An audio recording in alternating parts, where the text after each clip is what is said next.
This is the Leadership in Insurance podcast, brought to you by FinPro Search Partners. Insurance companies are businesses and they need to look for the long term and be sustainable. We went from 0 to 1 and now it's going from 1 to 100. Insurance as a concept, as a kind of service, is brilliant. The execution is what we're looking at now. I think the companies that are going to succeed are the ones that are going to understand and master the art of intent. When we talk about innovation, we lean too heavily to think about technology and we don't think about creating a culture of innovation. I think innovation is essentially continuous improvement of existing processes and platforms and product. Right? It's got to be easy. It's got to be seamless. Hello and welcome to the Leadership in Insurance podcast. I'm your host, Alex Bond, and I'm very lucky today to be joined by Tom Kang, CEO of Converge. Tom, I know it's very early for you, so thank you so much for joining us and welcome to the podcast. Thank you for having me, Alex. Pleasure to be here.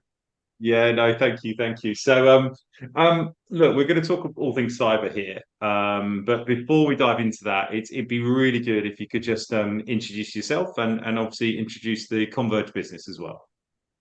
Sure, absolutely. Thank you, Alex, again for having me. As you mentioned, I am the CEO at Converge. We've been in the market for the last couple of months, really focused on the SMB business and also Converge Connect, which is our partnership business.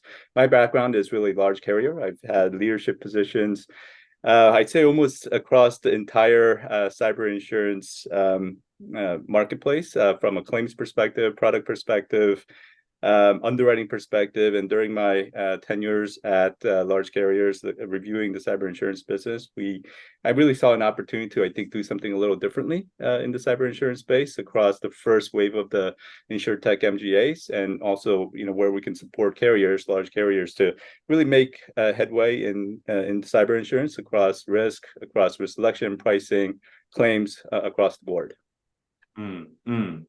Amazing.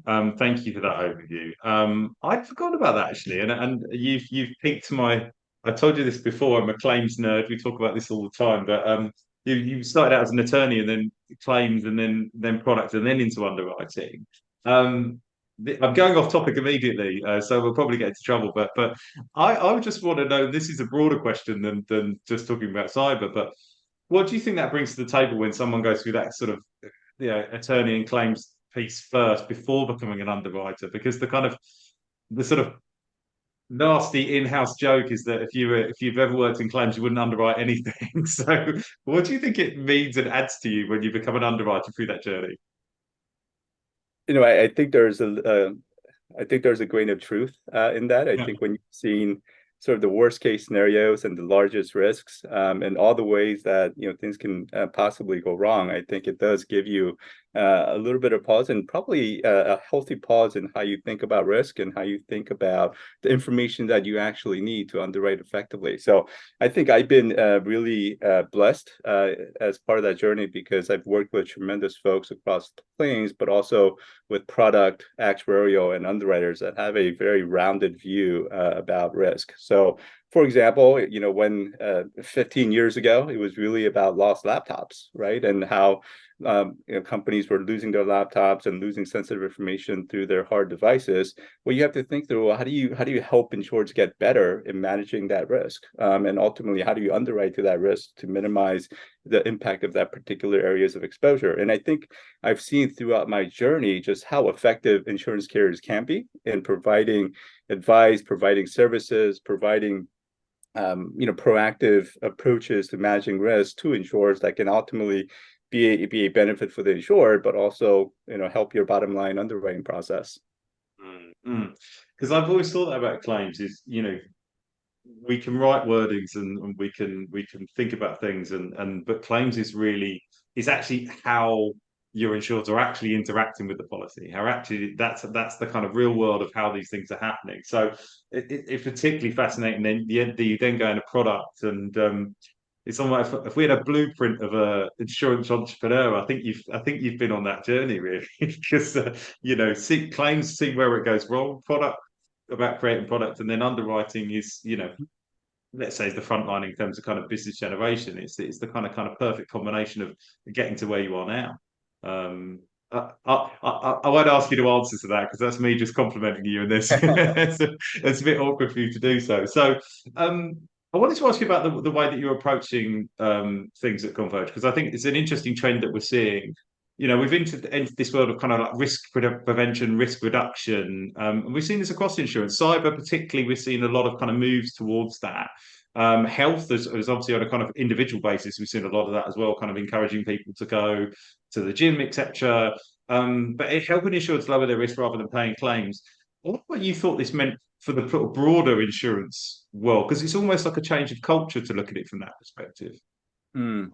Well, I think that's absolutely right, and frankly, I think that's the future of insurance for most lines of business. I think for cyber, as I've mentioned, I've been working on risk mitigation, risk control services for over the past 15 years. I think not more broadly across cyber, I think sometimes the proactive services can be a simple value add, almost a marketing approach, related to the insurance services. And frankly, in cyber, there were really low take-up rates from insureds many years ago. Now, I think with a much more significant increase in the threat landscape, and I think the increasing recognition that cyber attacks can have a material and tremendous impact for businesses, I think it's becoming just a much more critical part of the insurance equation. Now, I think the good news is that the tools we have now and the tools that we're delivering are getting smarter, right? So we have more data about the exposures, we have more data about the cyber-related losses, and have more ways to deliver solutions, I think, to our clients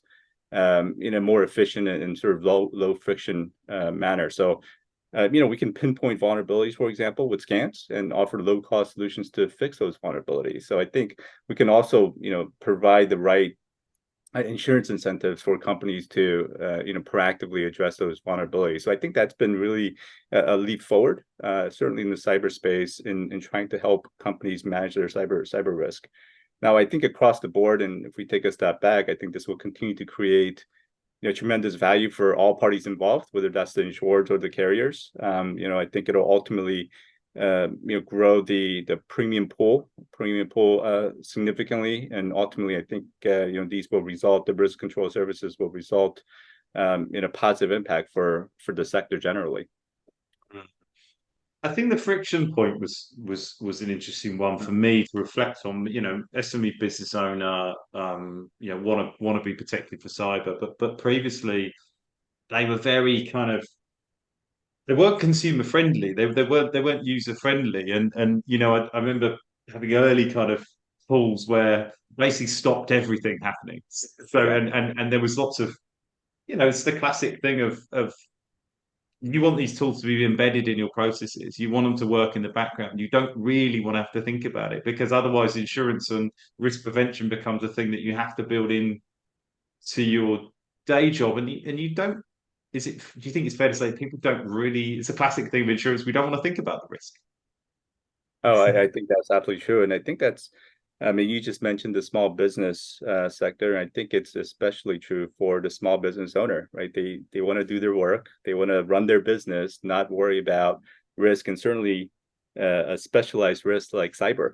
So I think that's absolutely true. And quite frankly, the friction point has been a major challenge, I think, for the industry as a whole, in trying to deliver some of these services. From my perspective, the only way to overcome that is to just embed the insurance into the day-to-day of the small business owner. So if the small business has a material need for various reasons, maybe because they're highly regulated, maybe because their clients are demanding and requiring cyber insurance through their contracts, or maybe they recognize the potential impact of cyber on their business. And so if they are out there looking for solutions, whether that's the cybersecurity side or cyber insurance side, to improve their cyber risk profile, then we want to be a partner in that, right? So we want to help them where they have identified needs for their business. So, for example, we're partnering with a lot of MSSPs, security providers that are focused into the small space.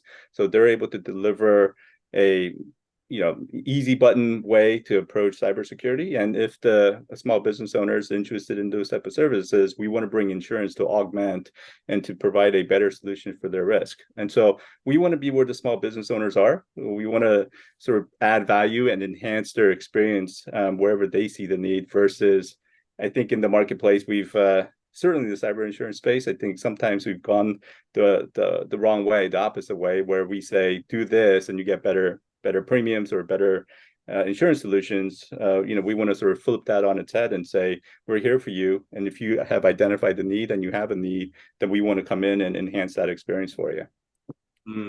Yeah, it's working within those existing processes, isn't it? Rather than sort of implementing a kind of this is your top down, you must follow these processes. Because we saw that in a way. I always think the reflection of this is telematics. So if you think about telematics when it first came on board, you had to let your insurer install this black box in your car. And everyone was like, absolutely not. But now we're perfectly happy for them to use our phone and track us because it's just part of our life. We don't have to go outside of our regular day to day to make that happen. I think that's right, and I think in the cyber insurance side, we've had a lot of sort of the telematics idea where we want to sort of implement or install a box on someone's network and manage or monitor their network traffic, and that was exactly the same response. There's no way you're installing a box on my network, and I think that's an example of sort of where we've tried different things and have found it to be less effective, and we really want to come in where their business insurance becomes really a invisible part of their business. It does make me laugh though. There's a certain paranoia, particularly around being online, and it's just funny how there's certain touch points that people are really sensitive about. Like, I will not let you have a black box inside my network. Certain websites were absolutely adamant that they will not know where we are, but then we desperately want Google to know where we are just so we can find our way around the streets of the latest town we're in. So, but it's funny because I think so much of this plays into it's the psychology of the consumer, and the psychology of an SME business is probably it's mostly closer to a personal line product at a certain level, and then obviously there's a broad church of what an SMB, small business is. As you get more sophisticated, but the psychology of approaching cyber is really interesting because I don't know this, but I'm assuming that still the kind of biggest point of failure on a lot of things is the human being interaction, I'd imagine. Oh, I think that's right. I mean, there's a lot of focus on the network vulnerabilities and what you could see from a technology perspective. But when you dig into the claims and sort of the loss history, it's always the person, right? It's always the employee, it's the executive, it's the vendor. And there's a huge human element into a lot of these breaches. And so, for example, I think one of the growing trends that we've seen in our space is really through sort of fraudulent transfers. Right. Right. And so, those are really human interactions where a human gets an email from a vendor says, or an employee says, and I actually got this myself a couple of days ago from an employee or a fake employee where they said, hey, I want to change my banking information for my for the payroll before the next payroll hits. Well, in that moment, as a CEO, I'm busy with a lot of things. I see an email from an employee saying they want to change their banking information. My sort of initial reaction, even though I'm in the cyberspace, was, okay, well, you need to go here and change their information, right? And then I dug in a little. I paused. I looked. I dug a little deeper and realized that was a phishing email. And so, even from a cybersecurity perspective, folks that are in the cyberspace, I think in the busiest moments of the day, it's really easy to click that button and follow the link and provide the information. And that's where I think a lot of the training and the information and the education can help and actually has helped over the last 10 years in educating both employees, employers, and just people in more generally around the risk that they face with cyber. Yeah, it's fascinating. It's I've had loads of those emails and I'm always hovering on the button of responding and it's just I think if I had a big I need a post-it, just pause before responding, which is good advice generally because if an email upsets me, I probably need that button as well. But we all need the pause button for sure. Yeah, we do. We do all need a pause button. I I think what's interesting is that you've got this blend of kind of technology and insurance in your business, and I was going to ask you how you thought this changed or potentially challenged the role of the underwriter as we go forward. I think there's been a lot of conversation and a lot of thought around AI or machine learning, potentially disintermediating brokers or underwriters. I think from my perspective, the technologies and the tools are really there to make the underwriters smarter and more efficient. And so through our tools, we're presenting relevant data when the underwriter actually needs it in the transactional process, right? So they spend less time collecting information around revenue, industry class, all and losses, etc. They're spending less time documenting and filing, and much more time, analyzing the information that they get, so that they can make risk decisions, pricing decisions, while appropriately managing relationships. We're still a relationship business. So when we think about the art of underwriting, there is still a lot of art left in cyber underwriting. And so we want to bring the technology and the data in a smart way at the right times in the transaction, so that it frees them up to spend more time servicing brokers, servicing clients, and making smart risk decisions. So to me, the best technology allows underwriters to do their job better and more efficiently, rather than really thinking about replacing or disintermediating the process. It's been a conversation that's been going on for a while, and I think it's a fascinating one. But I reflect on what we do for a living, and we're a research firm. We specialize in insurtech, and we're continually told that we're going to be replaced. And it's the same thing: is that there is no doubt that there's an AI tool out there that can go, right, what's the job spec? Who are the best people for the role? Identify. There's a brilliant tool that we're trialing at the moment that we can interview people, and it will give you sentiment analysis alongside it, which will decide, it'll tell you what they're interested in about the role and what they're not, which is really interesting. So you can kind of sell the role better. But it's the same as underwriting. It's like there's some underlying nuance that is required to kind of make that process happen. But then also I reflect on, same with underwriting, is that at some point you want a human in that loop. There is a level of trust that is required in the insurance industry. I need to trust my insurer, and I just don't think we're there yet as a society to sort of go, right, fully automated, no humans involved. I think Yeah. there'll be some skepticism around that as an underwriting proposition. Oh, I think that's right. And as we have been in the market speaking with our brokers, I think that's what they're still craving for, right? They want to be able to pick up the phone, talk to an underwriter. Hey, I have this really thorny coverage issue. How does your product respond to that? I think they want that level of comfort that their underwriters have their best interests at mind, that their products are going to fit their clients' needs. And you can't get that, through a portal, right? You can't get that through just data alone. They want that human touch where they can, call somebody and get that reassurance, especially in a complex area like cyber risk and cyber insurance, where there are it's information overload, right? It's not just about how much information can an AI model consume and spit out the best outcomes. It's really about that interaction with the underwriter to give them that comfort that their client is getting the best solution that they can find in the marketplace.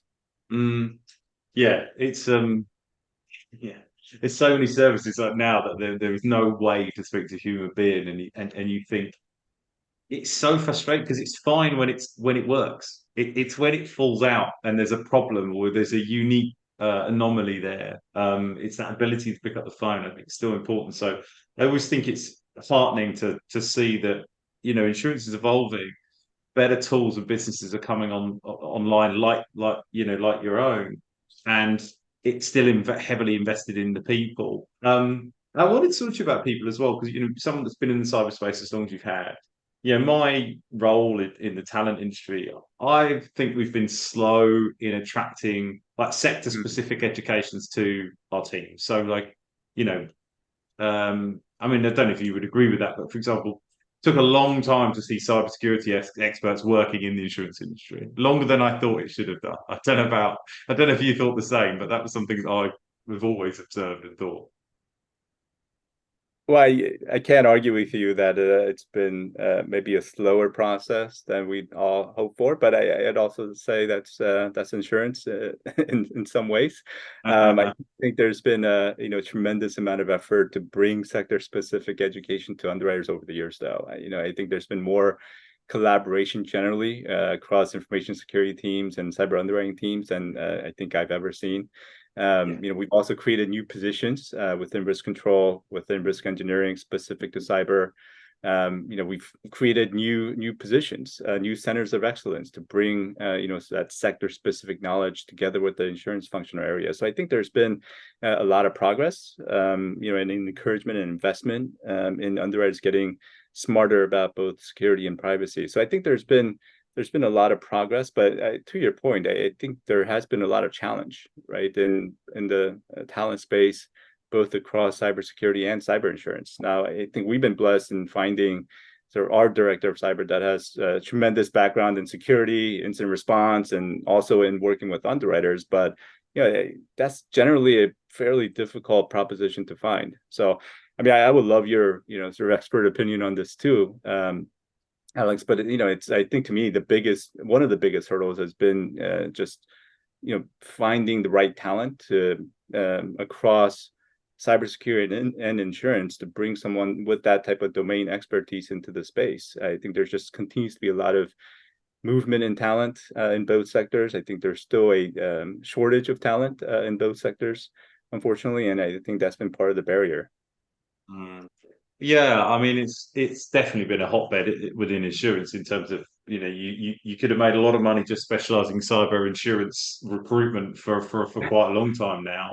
I do think you're right though, and I actually think it's a bit of a shining star within the insurance industry because it's a relatively new class of business. Because it's a sort of certainly in insurance terms, it's relatively new risk.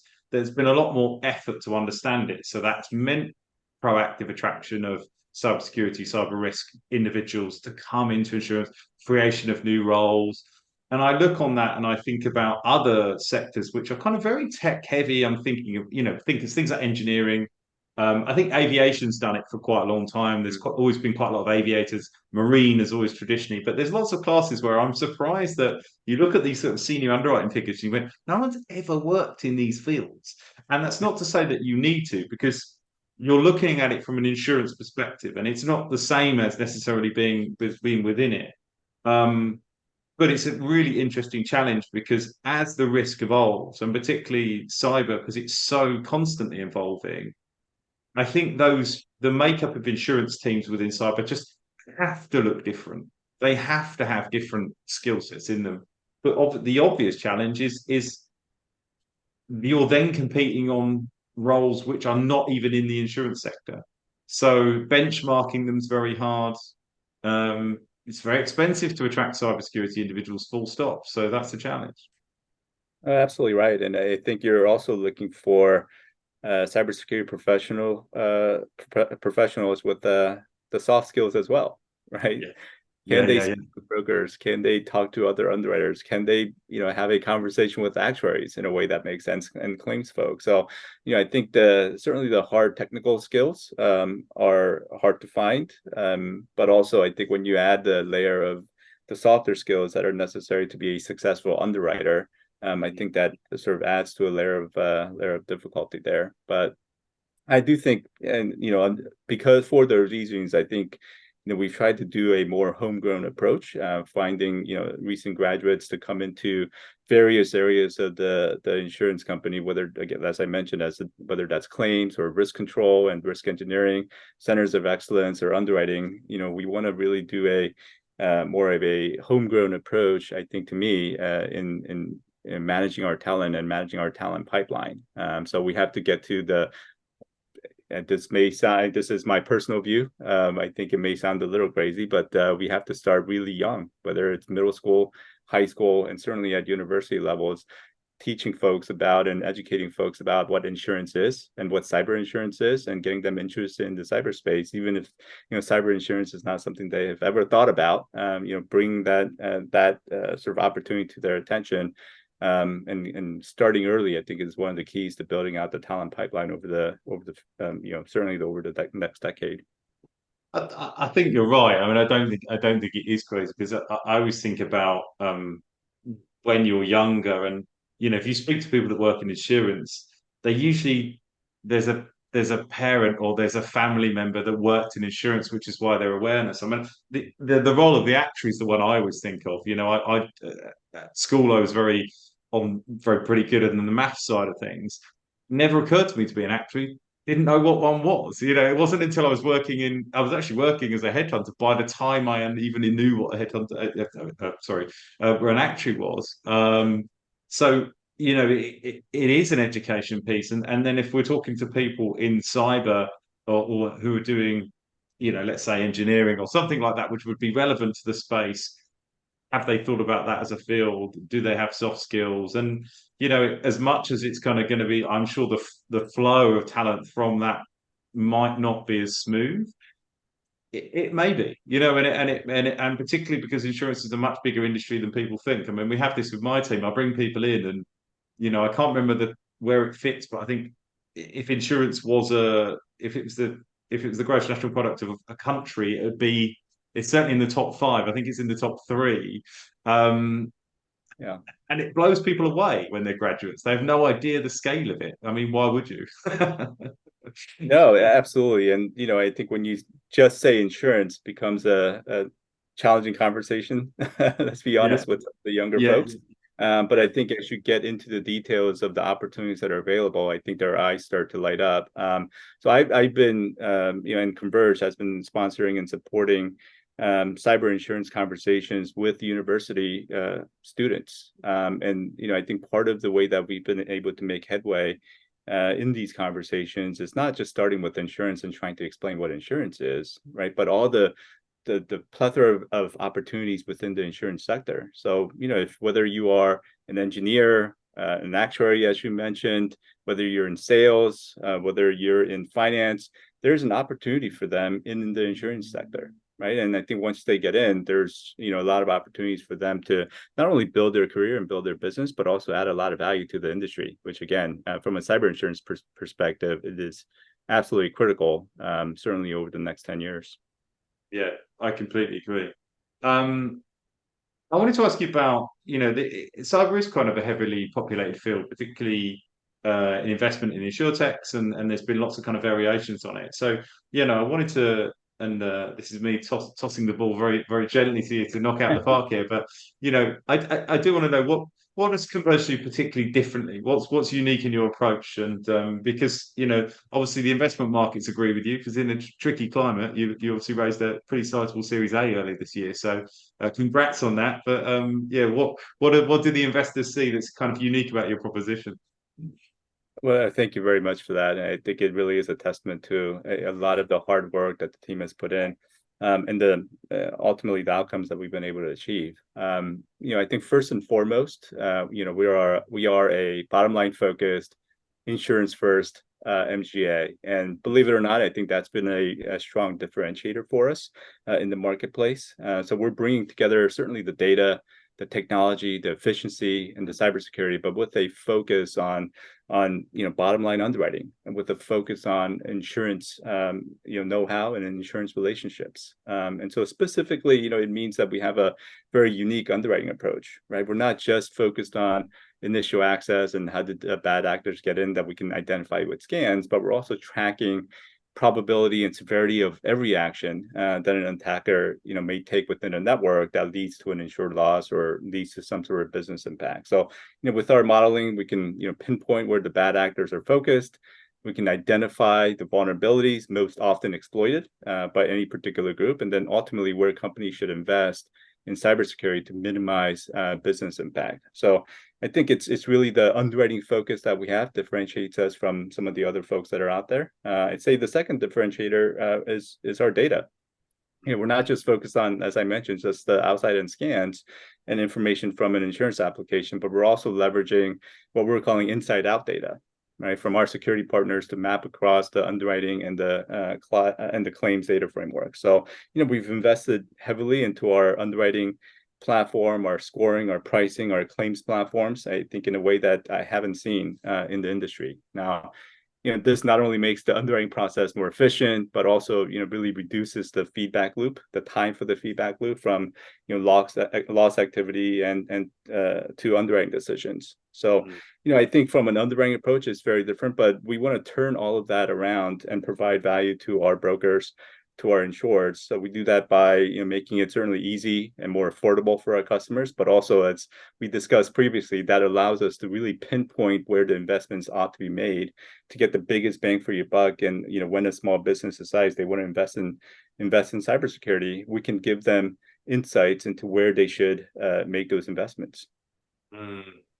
What's I wanted to ask you about the SMB stuff, and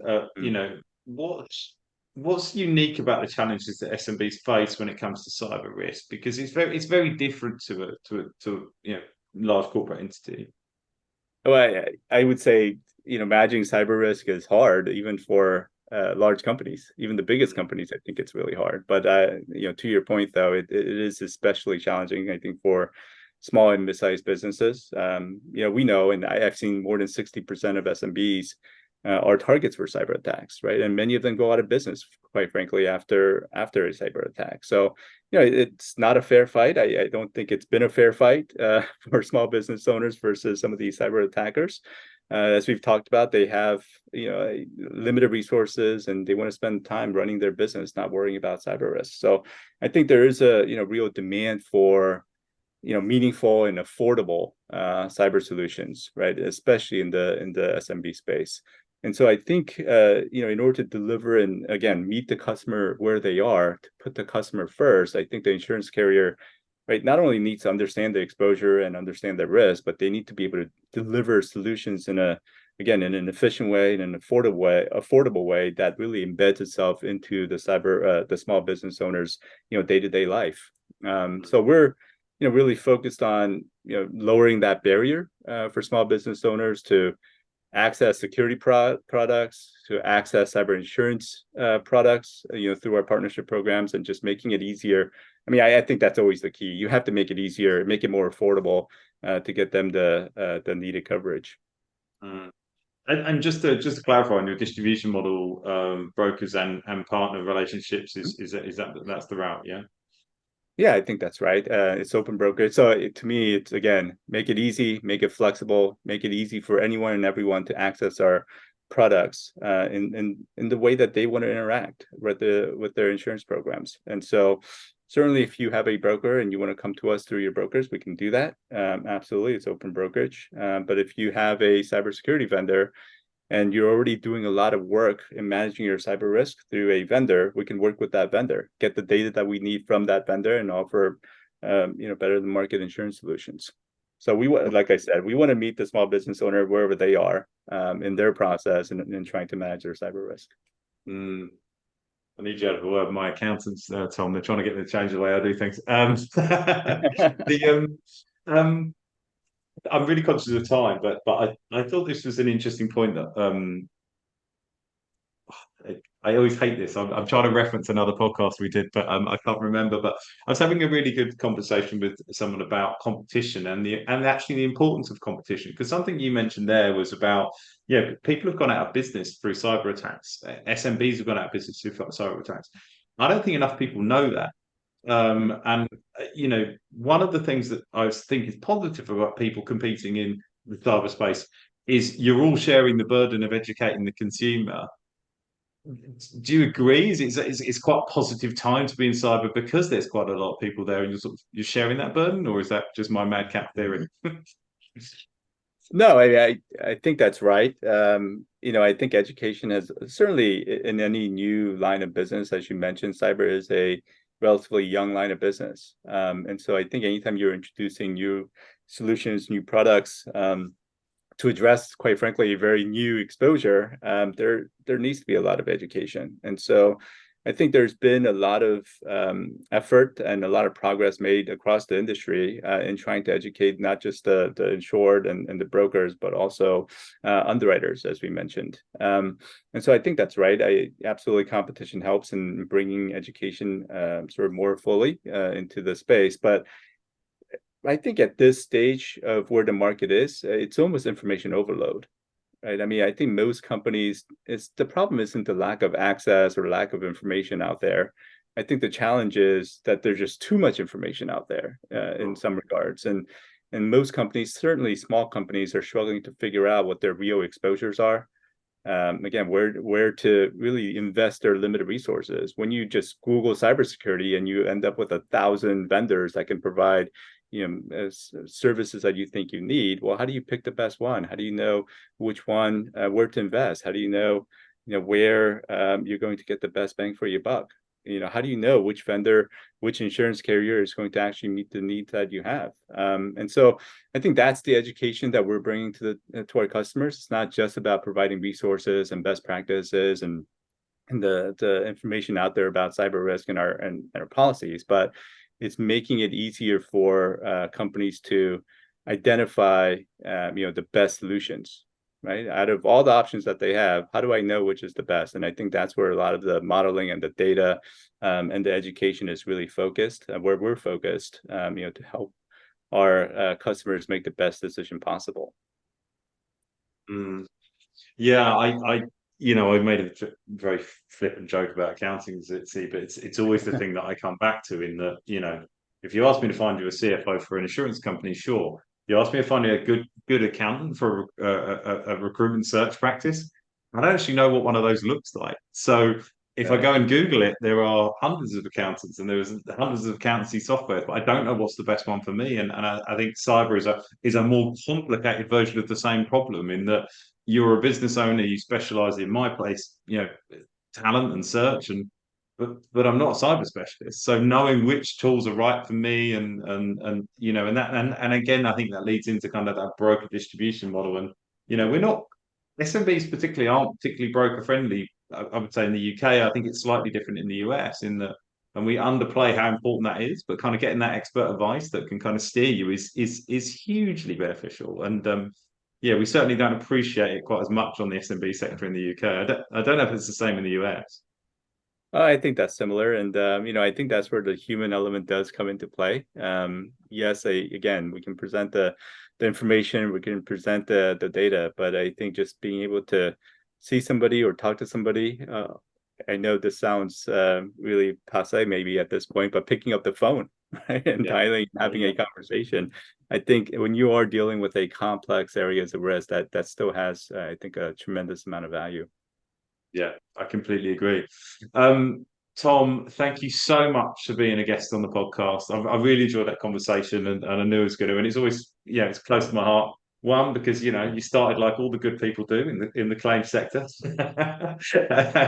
and but more importantly, I think that SMB sector and kind of picking apart the different profile of that customer and what they need is so important. So and more than anything else, it's great to see you've started an MGA and we can lump you into insurtech, but what you're saying is that really it's come to good underwriting principles and good data, and that's that's good insurance as far as we're concerned. So thank you very much for being a guest on the podcast. Really appreciate it. Thank you, Alex. It's been great speaking with you.